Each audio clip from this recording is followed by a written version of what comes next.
Welcome to the Peg and Geoff Show, starring Peg and Geoff, and of course, Willie. And we'd like to introduce to you our international juggler extraordinaire, Michael Chirrick. From New York to Branson. Yeah, good enough. Woo! Hey, now that's entertainment, folks. That's entertainment. Michael Chirrick. Yay! We'll be right back. All right, here goes Michael Chirrick from New York to Vegas to Branson doing what he does. Okay, here we go.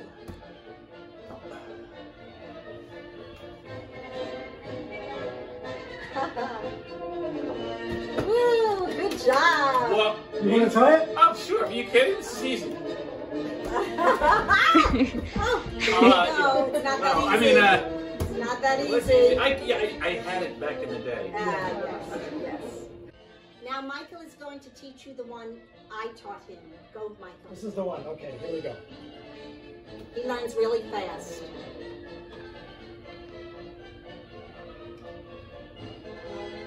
You taught him I this? did. Woo! Yay! How'd you learn that? There we go. I learned it fast. You did That's also. unbelievable. He learned it on the first I try. can't believe she taught I you did. this. He You is can such do a it. good student. Easy peasy. There you go.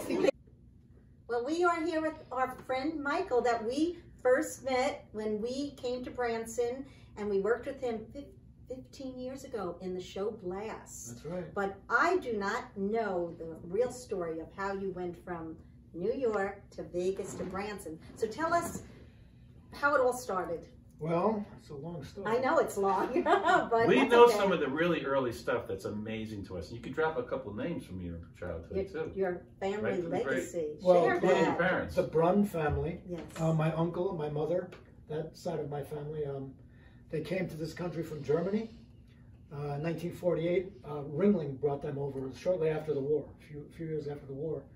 And my uncle, my mother, and their father, they came over first, and they started with Ringling Brothers. They did 1948 and 49. They toured with Ringling. What was their specialty? Juggling. Was it primarily all Jugglers. juggling? Yeah, Jugglers? juggling, and they, they were very famous, and they still have a very big name. Brun is a really big name in the juggling world. Yes. It's like one of the biggest names. There's like Rastelli, and then there's Brun. It's like it goes like that, Amazing. They were like very big name. How old were you when you started? I started practicing when I was 16. Oh. 16 years old, a little late, I guess. And then I practiced 2 years, and then when I was 18, I did my first contract. So you learned quickly, just like that. Well, 2 years, and I had halfway decent act together, and I worked. First thing I did was a shrine circus. I shared a display. My mother was in the center ring, and then another juggler on one side, and me on that side. And that was the first thing. I was in Texas. There's a very popular date called the Texas Dates. They would do 6 cities in 6 weeks, a week in each city: San Antonio and Houston and Dallas, like that. It was a regular circuit. Yeah, it was a circuit they do. It doesn't exist anymore, but at the time it was very big shrine dates. Always full. It was a very big thing. And that was, I started, with that. And then my mother had toured with the Globetrotters, the Harlem Globetrotters. Oh my goodness. She toured with, they used to have a variety show many years ago. Of Yes, course, yeah. we're New Yorkers. We Right. know. Okay. We love them. It's not like that anymore. But back then they had a variety show. They used to carry anywhere from 3 to 6 to 7 acts with them. Variety acts, 7, 8-minute variety acts. Wow. So you knew Meadowlark Meadowlark. Lemon? I knew him Later, from yeah, LA, I yes. knew them all. I mean, I was with them for years. But anyway, my mother had worked with them, and she set up an audition shortly after this Texas dates. In 1970, she set up an audition in Chicago for me. As I went to a gym, and the entertainment director was there with the Globetrotters, and I ran through what I had then. In 1970, I'd only been doing it for 3 years. The audition was at the gym? And I auditioned at some gym in suburbs of Chicago, and I got the job. And I toured with them. I was with them on and off for 13 years.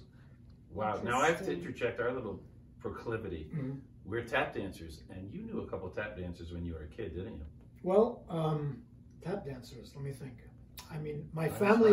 Hines. My family. I never met Gregory. Oh, I saw Gregory actually in Springfield shortly before he passed away. But my mother worked with them, and my uncle worked with them when they were still Hines and Dad. Yeah. So they knew each other. Actually, where my uncle used to live in New York, he had a loft there in New York, and Gregory lived right upstairs. Right. I Lived took right with East Village? over by Houston Street, Houston. close to a place called the White Horse. That's like a saloon, like a tavern. Oh, yes. Very famous. Yes, you know, yes. what's his name? Dylan Thomas and those people. Used to Yes, go there. yes. I took with Henry Latang, Oh, okay. Their I know teacher. that. Yeah, I know the name. Gregory, and Maurice. Savion, Maurice, and Right. Yeah, that's Yeah. where they all learned. and Actually, that's I how we worked. learned. I worked with a show in '99 in Germany in Frankfurt, and it was a show. It's a place called the Tiger Palace. Yes. It's a very famous place in Germany, variety theater. Uh-huh. But the season I was there, they had the whole second half was a show called Bring in the Noise, I Bring in the know, Folk. I know. 'Cause Savion Glover, Yes. he put it. It's his Yes. show. He wasn't in the show, but he was there But the it- first few yes, days we opened. saw it on Broadway. Okay, Yes. and he put parts of that show And we knew, into this. yes, friends who were in Yeah, that yeah, yeah. show. Bring in the funk, Small bring in the World, noise. big, Right, big, right, right, great that's tap it. show. Yeah. Yeah. Great tap show. Yeah. Wonderful, thank you. I just want to ask you, what was it like growing up in this entertainment family? What was your experience? And how would you think it was different? And how? And it's interesting. You ended up in Branson ultimately. How does it all kind of tie together? Yeah. Well, I mean, I came here to Branson from Las Vegas. I'd lived in Las Vegas like 30 years. I know it was a lot of work. I was working at the time a lot there, and my parents they sold their place in New Jersey. They were living in New Jersey. They sold their place there, and they moved to Las Vegas. And they both they stayed with me. They were staying with me for a while in my place. And at the same time, they both got quite ill. They got sick. My mother with esophageal cancer, and my dad with congestive heart failure. This happened together. Did they move there to work? No, they were already retired. Okay, They they just were moved to retired. be closer to me. And, Yes, yes. And this was like this was like 2001, 2002, something like that. During that time, I was actually, when they moved there, I was on the Branson Bell here and working on I didn't live here then, but Performing. I was there for 9 months on the Branson Bell. That's the famous showboat. Yeah, right, the showboat Branson Bell. And I was working there, and they moved there, and then I came there, and then we discovered that they were ill and everything. And since I was here, I knew about the medical here. The medical in Las Vegas is really bad. A lot of people that live in Las Vegas go to Los Angeles because the medical there is very iffy. The medical care? Well, just seeing doctors, and it's just Easier it's in not LA. that great. Well, it's better. They're better doctors there, you know, LA's, and yes. stuff. LA. So they all go there. So I knew that they had some good, doctors here and some good places. And in great Springfield. senior care here too. They had, yeah, they had some good, a good cancer hospital there, and so I sold my place, and it was during the bubble, and my place sold like that, and we all, the three of us came here because I just worked here and I knew what was going on. Did they like it here when they got here? They liked it, I used to love Las Vegas, but the last, I don't know, 10, 15 years, the town just went in another direction. It's like LA now. I mean, it's just, That's what Duke, Duke, who was a Frank Sinatra, he lives up the street. He was working in Vegas and then performed in Branson for a week and told his wife, we're going to Branson. yeah. It's a better place for, also as you get older, it's a better place to be. I like the nature now. Yes. I wasn't really like that when I was younger. We I was were a little not more either. nightlife guy. Totally. But I'm kind of went in that direction now, Absolutely. Lakes, mountains. Yeah. So, and my wife, she loves it there. She loves it here. She's crazy about Wives love it here. it. Yeah. That's Right? Diana. They do. She's our audience. Diana. Helene is our film crew, and Diane is our audience. So anyway, and I brought them here, and we got a couple condos here at the time, and unfortunately, they passed away. My father first in 2007, and then my mom in 2008. And I just decided to stay here because I like it here, and I was working. I had some things. Had they been performers, or my mother, she was the Your one. dad? But my father. See, I get confused It's between such a your complicated- uncle. Yeah, your uncle. Was, My father wasn't a juggler. Right. My mother met my father in 1950 in a circus called the Pollock Brothers Circus, and at the time my father was a chauffeur for the owner. Louis Stern was the guy who owned the circus, and my dad was a chauffeur, and they met on that show, and then Did he ever get thrown into the act? No, he worked a lot as an announcer, Okay. an MC, Uh-huh. a ringmaster, and Yes. he took care of all my mom's business, her stuff, and did all the driving, and did all the stuff backstage and stuff like that.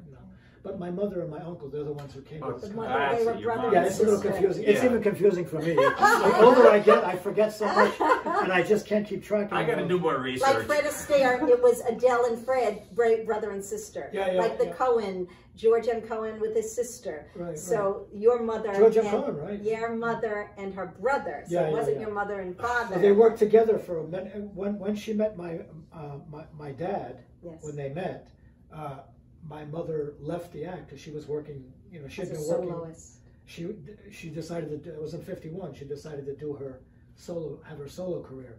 And my uncle at the time, he was a little upset about that. So he had to get another assistant because he relied a lot on an Yes. assistant. My mother, she could work alone. She had worked it out, so she could. So did your uncle continue working Oh, as sure, an yeah. assistant? Oh yeah, he worked. How many assistants did he have over the years, other than He your mom? had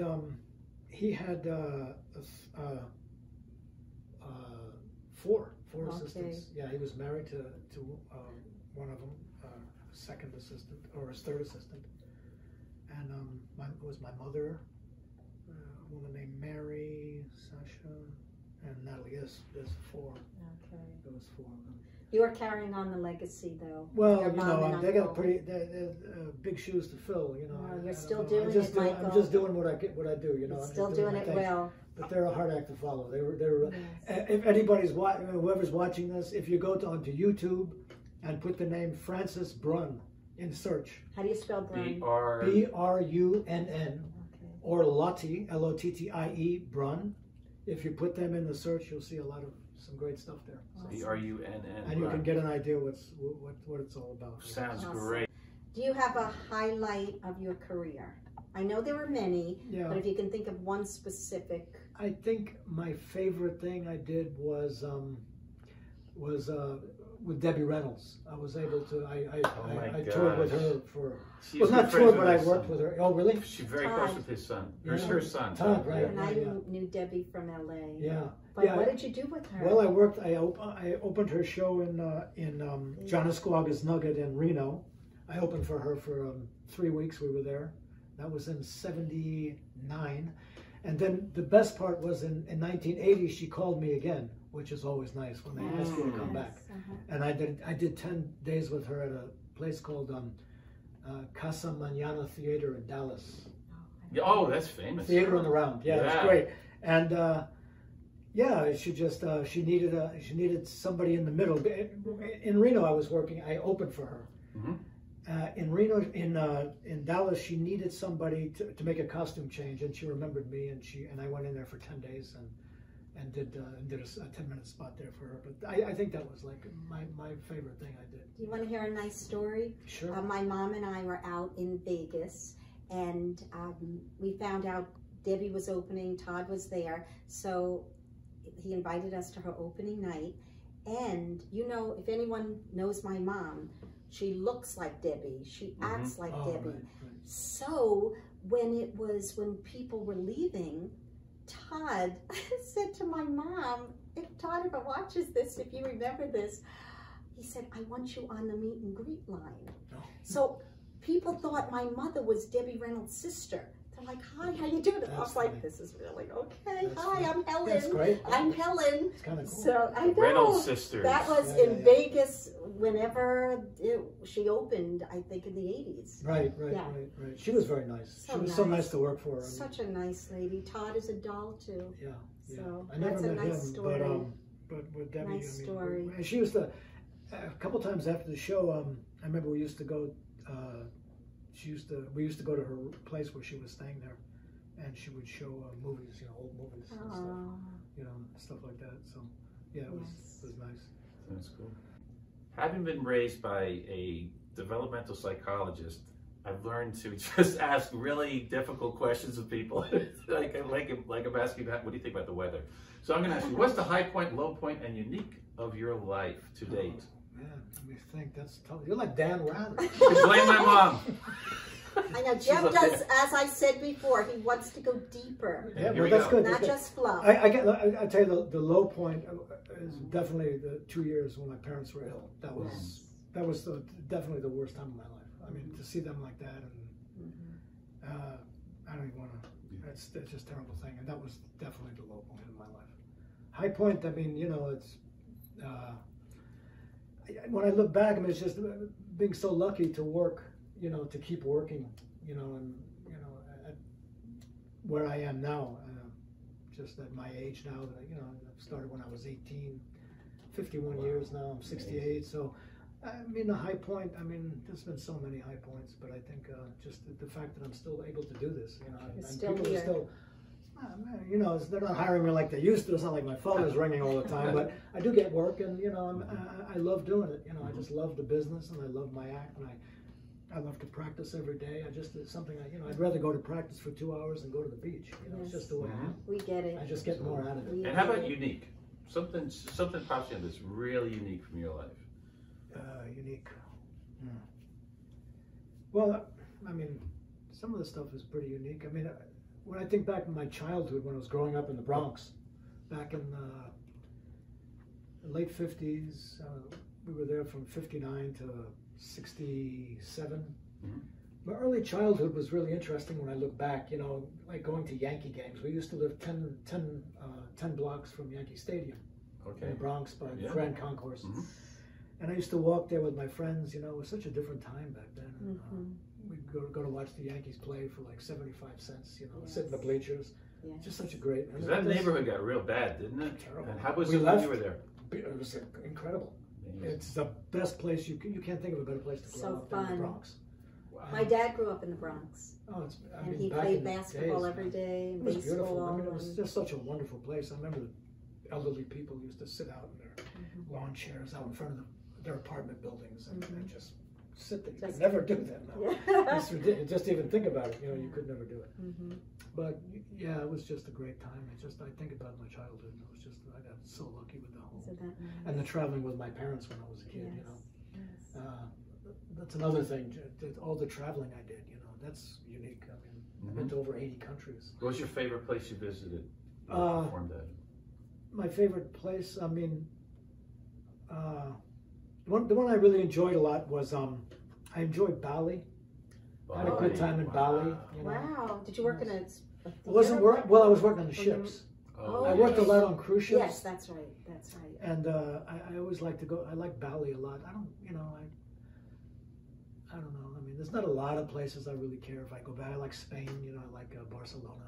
There's a few places, but I mean, there's maybe one or two places I'd like to go back to, but there's not really that many. I mean, I've been to a lot of places, a lot of different countries, and I'd like to go to the Galapagos. That would be nice. Check that out. See some turtles, big turtles. But that'd be interesting to go to the Galapagos. Do you know what I think of when you're speaking? There's a proverb: a person skilled in his work will go before kings. And you're skilled, and you're still skilled. You've kept up your skills, and that's why you're able to keep working, and you're able to tour the world because you've kept your skills up. I mean, it's hard when you get older. I've done a lot of traveling, and that's one thing I've done a lot of traveling since, you know, even before I started working, I was traveling with my parents quite a bit. And now you're content to be performing in I'm happy just settled back. In Branson. That's how I'm happy just to be kicked back here and get a job here in a hotel, in a theater every now and then. That's great. And I don't mind going out if I have to go out for a month or so. I'll do that. But I don't want to stay gone too long. My wife has a job and she does her thing, and I got my dog, and I like to be with my dog. And we have beautiful theaters here. That's what's so amazing about Branson. They're like Vegas Broadway theaters. Yeah, you get into a show here. It's really nice. You know? It is. So Fantastic. I want to ask one more question. Not too heavy. Oh dear. Oh dear. Okay, there's one question I want to ask that's not too deep. It's okay. But okay, you worked with a lot of very well-known people and encountered people through your uncle and your mom's performing. Why don't you tell us a couple of stories, and also tell us what is similar and dissimilar about the performers that you know in Branson specifically, where you've been for the last how many years? 15. I've been here about 15. Yeah, okay, Yes, so because we met you give when us, we first got out. drop a couple names. You know, like my family I Yeah. worked with. Yeah. Yeah. Well, my mother, I mean, got it. She worked with so many big stars. I mean, she toured with Spike Jones. That was one of the first things she did her solo when she was doing her solo act. When she first put it together in the early '50s, she toured with Spike Jones and his band. I mean, that's Amazing. fantastic stuff. And she worked with a lot of people like Tony Bennett. She opened for Tony Bennett. She opened for God, so many. I got who was the one?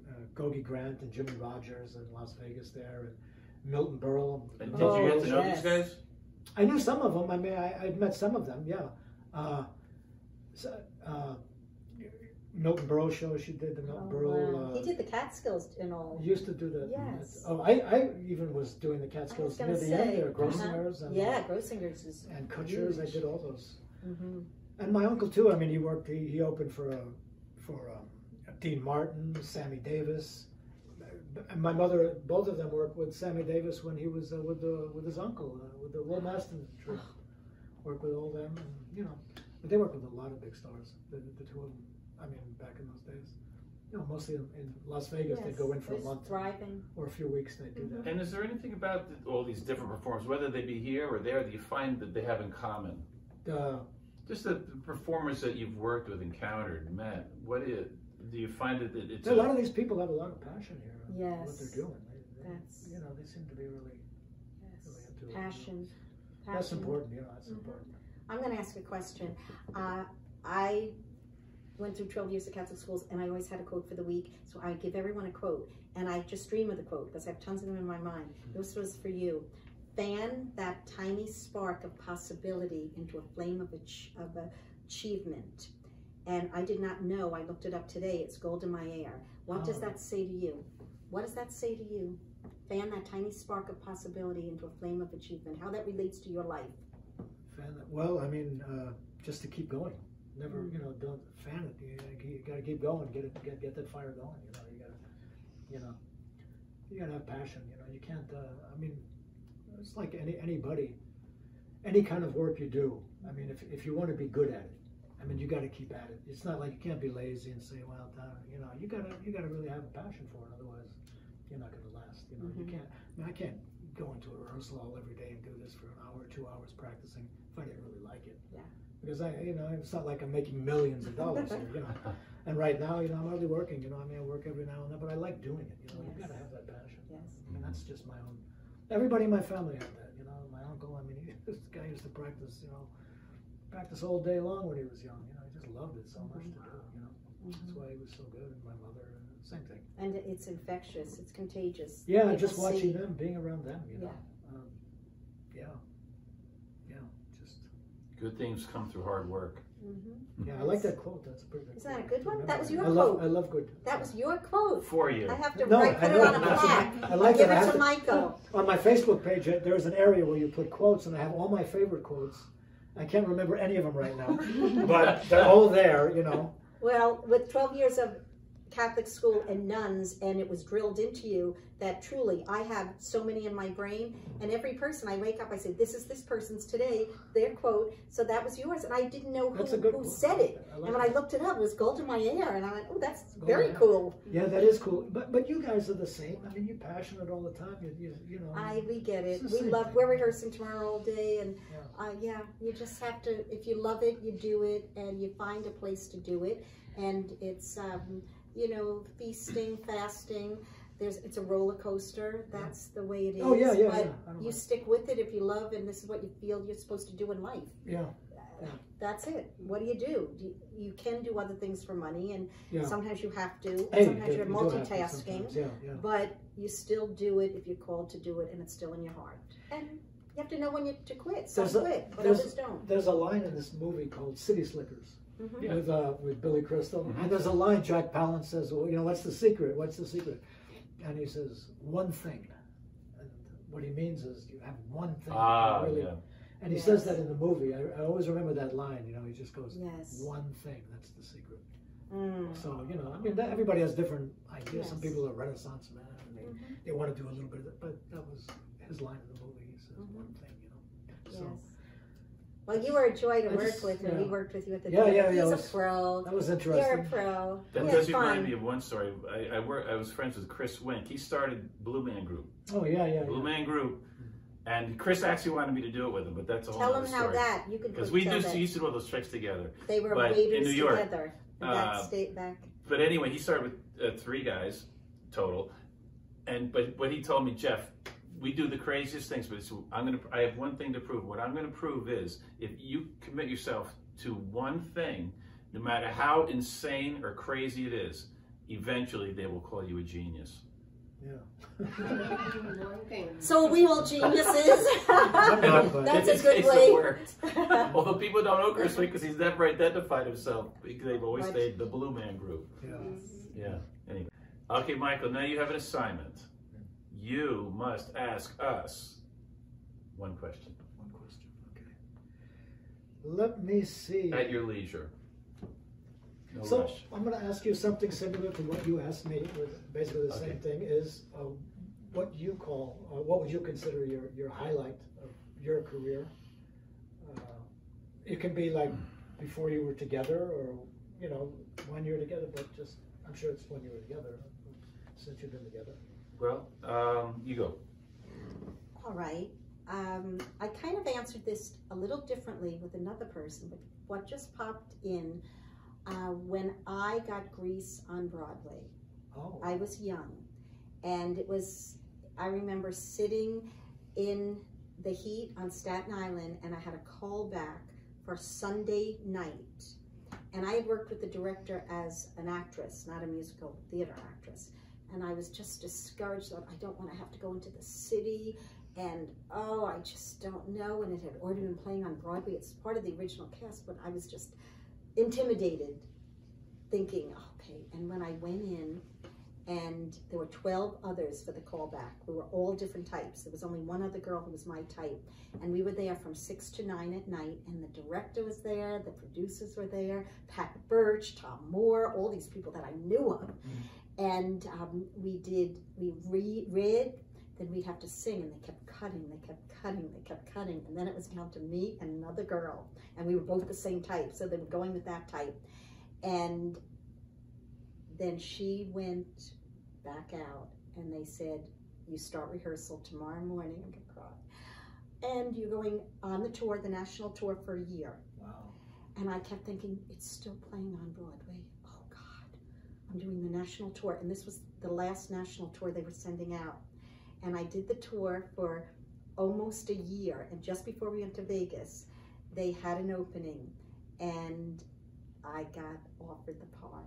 Wow. And I was a wreck, but I had already played the part for almost a year. God knew I had to have done the part for almost a year because I was a wreck anyway. Yeah. I was a wreck, and I had a one-day put-in, and then I got to open on Broadway in a show that I knew the part, I loved the part, and all my family came, and I still had family living in New York and New Jersey, so everyone got to come, and I got to open on Broadway at a young age where the dream was still really exciting. You know, as you get older, certain things you give up one dream for another dream. Exactly. But this was a little New York girl, Staten Island, a dream fulfilled to get to open on Broadway. I have a Grease low point and a high point. Same show. I'm sorry, but I thought you were going to say MASH for sure. I did. She did MASH. When someone else asked us this, what came to my mind was MASH, the gift that never stops giving. Yeah, it still runs. I still get. But when you asked, I went, because you were talking about New York and theater. So in Grease, she played Frenchie. In MASH, she played Radio's girlfriend, Lieutenant Linda Nugent. On what was the episode? Hot Lips is Back in Town. Won an Emmy. Anyway, Wow, my low point relative to Grease was when I auditioned for the national tour. I think it was either Gigi or My Fair Lady, and I sang On the Street Where You Live. He still does it in our act. Down the street before, and the casting director, Mary Jo Slater, was affiliated. She was one of the casting directors for Grease. Said to me, "You need to go knock on the door at Grease. Tell them I sent you, and they need to audition you for So I went over, I took my resume, I went over, you don't do this in New York, you just go to auditions. So I knocked on the stage door at Grease. I said, may I please speak to the stage manager? Mary Jo Slater sent me. Sure enough, the stage manager comes to the door. I said, I'm so sorry, but my name's Jeffrey Hastings Haber, and Mary Jo Slater told me to give you my resume and for you to give me an audition. He had played Danny Zuko on the road. Right. No, I hadn't. Oh, you hadn't played Danny yet on the road? No, I hadn't. He's perfect, Danny. And he said, fantastic, we'll bring you in. Well, I didn't hear anything, and that's probably because a month later the show closed. Oh, and I had already left and went out to LA. But an audition came up, and I said, you know what? I'm going to go do this little rinky-dink. It wasn't Broadway. It was a small tour. It was a small bus and truck tour. And I went and auditioned, and I got Danny Zuko. And that was fun part. Yeah, that's good. That was, so there you go. So my highlight of the career is actually meeting Peggy. First day rehearsal. Oh, there you go. And Chris. That's a good hobby. That's a very good. I should have said that. I'm sorry. We could go back. It's when we actually premiered this documentary called Branson that Michael's actually, we were working with Michael at the time, and we were featured in this documentary about performers in Branson. It opened in 2009 LA Film Festival, got great reviews. And it never got wide release, but it was so much fun. We had 3 red carpets in LA. But you guys had a long spot in that. I remember. We did. They went on for a few years. He followed us. Helena started when she was 4, and she'd get in the car and she'd say, "Is Brent today in the car with us?" Because he'd follow us around, and she's like, "Is he coming today to the house?" He just followed us. So from her age 4 to 7, she was followed with a film camera. She had no privacy. But that was a very professional. Oh, it was done amazing. Really well. Oh yeah, Jack Black produced it. It could have won awards. Remember the guy who, it did win awards at the LA Film Festival. Yeah, that was great. But that's what Michael. That's when we all did Blast together. He had just gotten out here. You were just gotten out here. They're special times. Once again, I remember they were back there filming in the dressing room. Yes, absolutely. Michael's just another example of Branson. Sometimes people on the East Coast and West Coast saw Branson, a bunch of hillbillies with this. With their heart. I love hillbillies, first of all. And we have a lot of you can play a banjo. Show us you play. We don't have someone coming who plays banjo soon. But there is variety. There's variety in Branson. Has everything. It's a nice place to live. Yes, it's not an infomercial. This is not an infomercial. It may be for Branson. A real story. Come to Branson. I like it here. I mean, come to Branson. I don't plan on moving, that's for sure. Diana, she loves it here. We love it. And I like it here too. Thank you, Michael. We just did musical chairs, and Michael is going to teach us a trick. Correct? It's harder than musical chairs. He said we can do it, so I'm believing we can. Yes, we'll give it a shot. So we're going to do a little ball spinning. So. Okay, first, you get your finger. Oh boy, he's got big fingers. Just got the big ones. Okay. Here you go. Oh. Unbelievable! Willie perked up. Willie perked up. Willie, I think Willie wants to try it. Willie, you want to try the ball? Oh boy, he wants to try it. Willie's he's very daring. Okay, Willie's ready. He wants to do the, he knows nice people. He smells our dog. He knows nice people. Hey, buddy. He's giving Michael a kiss goodbye. Here we go. Never do a show with a dog. There you go. Okay, Willie, do you want me to do the ball? He does. All right. Here we go. You ready? I think I can. I think I can. I think I can. Okay. Oh! Wow! Thank you, Mr. Michael Chirrick. Had a good time. Willie, you're saying goodbye-bye? This was fun. Bye-bye to Michael. Bye-bye to Michael. See you later. I'm taking the dog with me.